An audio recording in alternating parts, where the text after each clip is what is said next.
من ضمن الرسائل اللي جات لي واحدة بتقول لي: دينا، أنا كان عندي صاحبة، أنا وهي كنا زي الإخوات مع بعض، كنا على طول بناكل ونشرب مع بعض وقاعدين وعايشين حياتنا كلها، يكاد يكون الناس بتقول علينا توأم. وحصل بيني أنا وهي خلاف، والخلاف ده تطور ودخلت ناس في حياتنا والناس دول قالوا على لساني كلام أنا ما قلتوش. فابتدت صاحبتي دي من هنا تفضح أسراري اللي كنت بقول لها عليها وتقول على العيوب بتاعتي قدام الناس كلها، وقالت عليا كلام وحش قوي.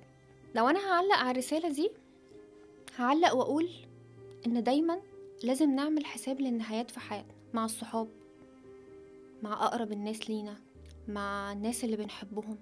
دايما لازم نكون حاطين سيناريو إن هيبقى فيه نهاية للقصة دي، جت بعد وقت قصير، جت بعد وقت طويل، جت. اللي بيفرق بقى النهايات عندنا من بعض هي أخلاقنا. لازم يبقى عندنا ثقافة إن النهاية أخلاق. هنهي الموضوع ده ازاي؟ وقت ما أقول للشخص اللي قدامي ده أنا خلاص مش هينفع أكمل معاك، هقولها له شكلها إيه.